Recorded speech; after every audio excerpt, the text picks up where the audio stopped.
함께 나누는 말씀은 데살로니가 후서 2장 13절에서 3장 5절까지의 말씀입니다. 데살로니가 후서 2장 13절부터 3장 5절까지의 말씀을 한 절씩 교독하겠습니다. 주께서 사랑하시는 형제들아, 우리가 항상 너희에 관하여 마땅히 하나님께 감사할 것은 하나님이 처음부터 너희를 택하사 성령의 거룩하게 하심과 진리를 믿음으로 구원을 받게 하심이니, 이를 위하여 우리의 복음으로 너희를 부르사 우리 주 예수 그리스도의 영광을 얻게 하려 하심이니라. 그러므로 형제들아, 굳건하게 서서 말로나 우리의 편지로 가르침을 받은 전통을 지키라. 우리 주 예수 그리스도와 우리를 사랑하시고 영원한 위로와 좋은 소망을 은혜로 주신 하나님 우리 아버지께서 너희 마음을 위로하시고 모든 선한 일과 말에 굳건하게 하시기를 원하노라. 끝으로 형제들아, 너희는 우리를 위하여 기도하기를, 주의 말씀이 너희 가운데서와 같이 퍼져나가 영광스럽게 되고, 또한 우리를 부당하고 악한 사람들에게서 건지옵소서 하라. 믿음은 모든 사람의 것이 아니니라. 주는 미쁘사 너희를 굳건하게 하시고 악한 자에게서 지키시리라. 너희에 대하여는 우리가 명한 것을 너희가 행하고 또 행할 줄을 우리가 주 안에서 확신하노니, 주께서 너희 마음을 인도하여 하나님의 사랑과 그리스도의 인내에 들어가게 하시기를 원하노라. 아멘.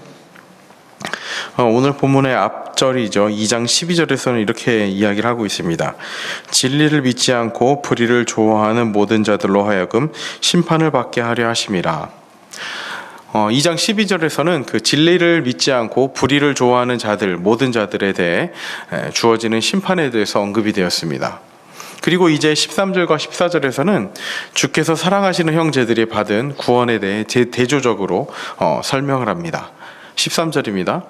주께서 사랑하시는 형제들아, 우리가 항상 너희에 관하여 마땅히 하나님께 감사할 것은 하나님이 처음부터 너희를 택하사 성령의 거룩하게 하심과 진리를 믿음으로 구원을 받게 하심이니. 바울은요, 데살로니가 교회 성도들로 인해서 감사하지 않을 수가 없었습니다.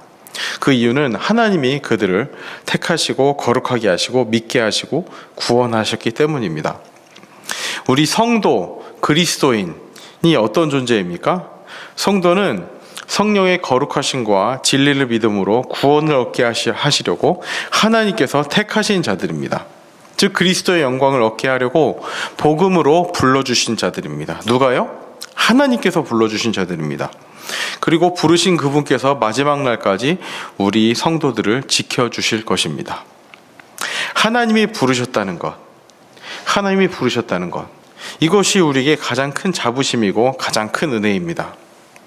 보통 군대에서 이런 일이 있죠. 이제 훈련소에서 이렇게 가만히 있다 보면 이제 누구 이름을 부릅니다. 그리고 너희는 어디로 갈 것이다 라고 얘기하는 순간 그들의 이제 표정은 이제 심한 근심과 좌절에 빠지게 되죠. 왜요? 그냥 보통 이게 평범한 군대 생활인 줄 알았더니 힘든 곳으로 착출이 된 겁니다. 뭐 이제 후반기 교육 받으러 갈 때도 이제 박격포 교육 받는다 하면 이제 일그러지죠. 이제 정말 이게 힘들 것이 이제 예상이 되기 때문입니다. 또 누구는 이제 너는 어디로 갈 것이다라고 얘기하면 막 좀 기쁜 환희에 빠집니다. 누가 봐도 이제 편한 부대에 가기 때문이죠. 어쨌든 누가 부르냐에 따라서 우리는 기분이 좋아지기도 하고 정말 근심에 쌓이기도 합니다. 이제 어떤 중요한 사람이 누군가가 이제 저희를 중요한 자리에 불렀다고 한번 생각해 보시기 바랍니다. 정말 제가 아무것도 아닌 존재인 것 같은데, 정말 그렇게 중요한 역할을 감당할 존재가 아닌 것 같은데, 어떤 정말 큰 기업에서 아니면 국가, 나라에서 이 일을 위해 당신이 좀 헌신해 주셨으면 좋겠습니다 라고 하는 순간, 내가 정말 그렇게 중요한 역할을 할 수 있는 존재구나, 내가 정말 그 역할을 감당할 사람이구나 라는 그런 환희와 기쁨에 빠지게 됩니다. 그런데 지금 우리를 어떤 존재라고 이야기를 하고 계십니까? 하나님이 우리를 부르셨다는 겁니다. 어떤 재벌 총수가 부른 것이 아니라, 나라의 대통령이나 장관이 부른 것이 아니라, 그것보다 더 영광스러운 자리에 계신 하나님께서 우리를 부르셨다는 겁니다. 성도의 존재감이 이런 것입니다. 어떻습니까? 하나님이 부르셨다는 그 사실이 정말로 감격스러우십니까? 오늘 아침에 누군가에게 전화가 오는 겁니다. 나라에서 전화가 오는 거죠. 이게 뭐 어디입니다. 뭐 청와대입니다. 뭐 어디 기업입니다. 이 일에 이 자리에 와주셨으면 좋겠습니다. 이런 전화를 받는 것보다 하나님이 부르셨다는 그 사실이 더욱 감격스럽게 다가와야 할 것입니다. 하나님이 부르셨다는 것, 하나님이 부르신 존재가 우리 기독교인 성도라는 사실에 감격스러운 저와 여러분들이 되시기를 바랍니다. 그렇게 부르심을 받은 우리에게 주어지는 권면이 무엇입니까? 15절입니다. 그러므로 형제들아 굳건하게 서서 말로나 우리의 편지로 가르침을 받은 전통을 지키라. 굳건하게 서라고 말씀을 하고 있습니다. 굳건하게 선다는 것은 흔들리지 않는 것입니다.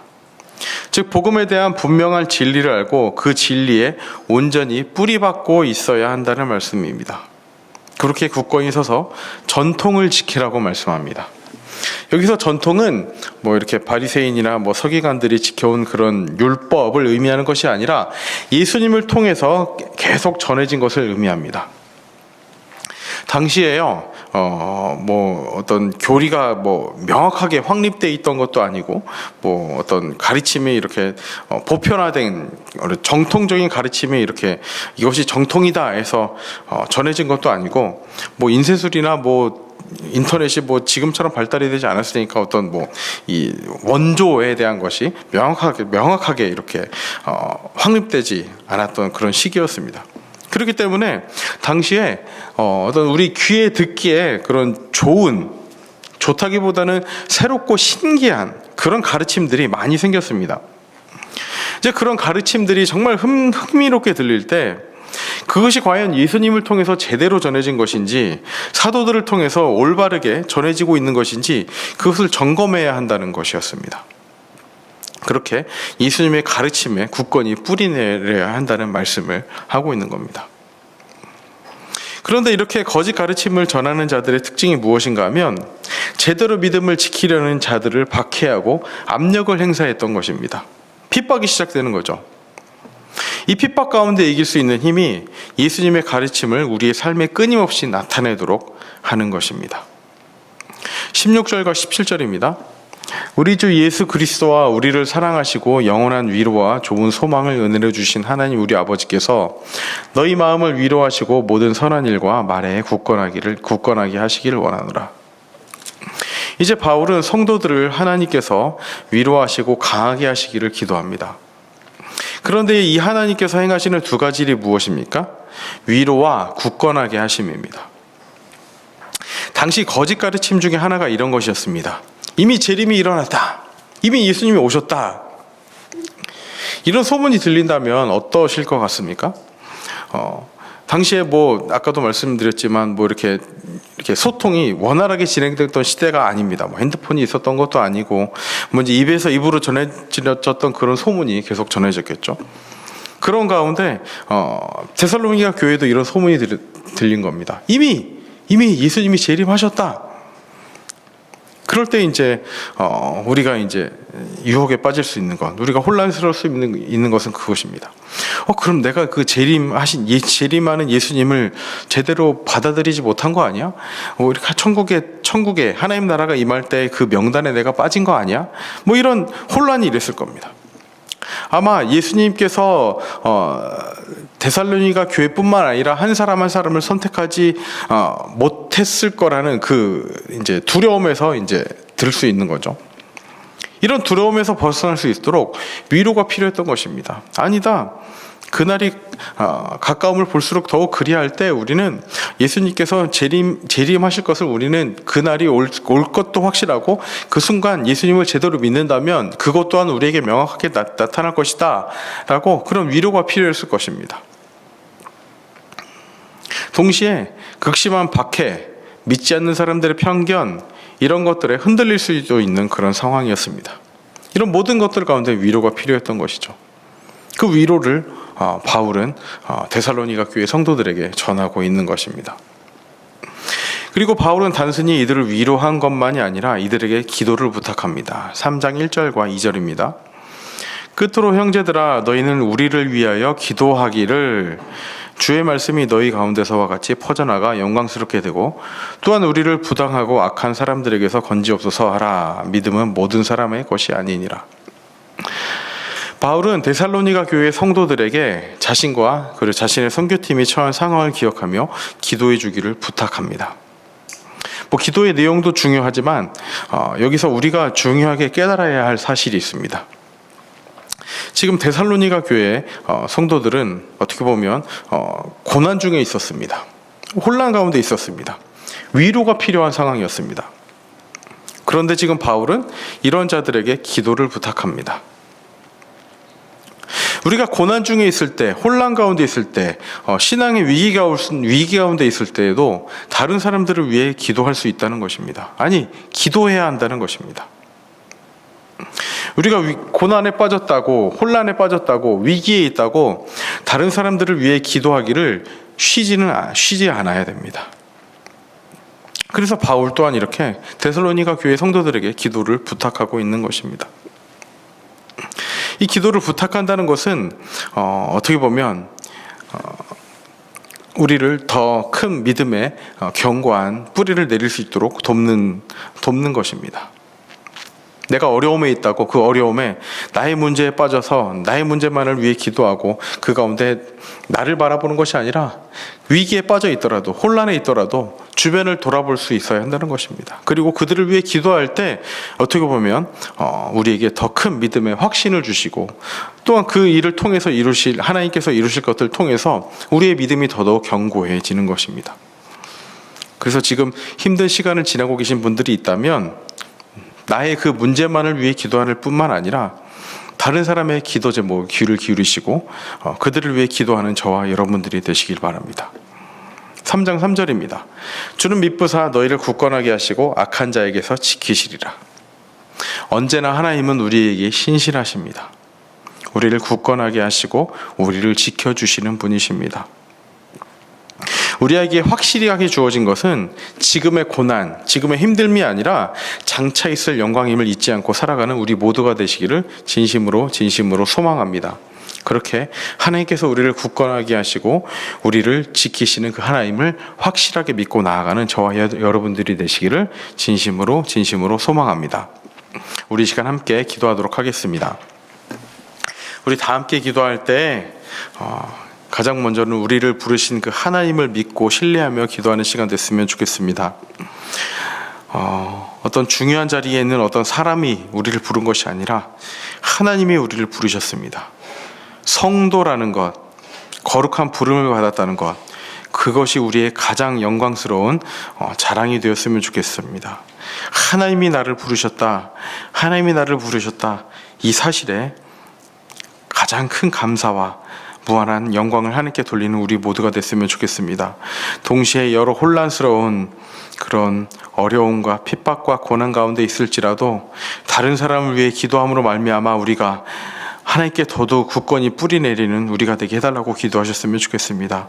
하나님은 미쁘십니다. 하나님은 신실하십니다. 그래서 우리를 언제나 굳건하게 하시고 우리를 지켜주실 것입니다. 그 하나님을 믿고 따르며 이 시간 함께 기도하는 시간 됐으면 좋겠습니다. 다 함께 기도하시겠습니다.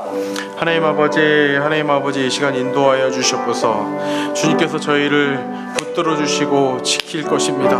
하나님 아버지, 그렇기 때문에 우리가 더더욱 굳건히 서서 다른 사람들을 기도할 수 있음을 잊지 않고 나아갈 수 있도록 인도하여 주시옵소서. 하나님 아버지 함께하여 주시사 더더욱 주님 바라보며 나아가게 하여 주시옵소서. 하나님, 고난 중에 있을지라도 혼란 중에 있을지라도 하나님이 우리를 부르셨다는 그 사실에 가장 감격스러워할 수 있도록 인도하여 주시옵소서. 하나님이 나를 부르셨다는 그 사실만이 우리에게 정말 무한한 감사의 제목이 될 수 있도록 인도하여 주시옵소서. 아버지 하나님 함께하여 주시옵시고 아버지의 또 다른 그 부르심의 이유 때문에 다른 사람을 위해 기도할 수 있는 아버지 그 마음의 용량도 허락하여 주시옵시고 그렇게 주님 바라보며 나아갈 수 있도록 인도하여 주시옵소서. 아버지 하나님, 오늘 하늘의 삶 가운데서 더덕 주님을 그렇게 붙들고 나아갈 수 있도록 인도하여 주시옵시고 더덕 주만 주님 위하여 아버지 영광스러운 자리를 향하여 나아갈 수 있도록 인도하여 주시옵소서.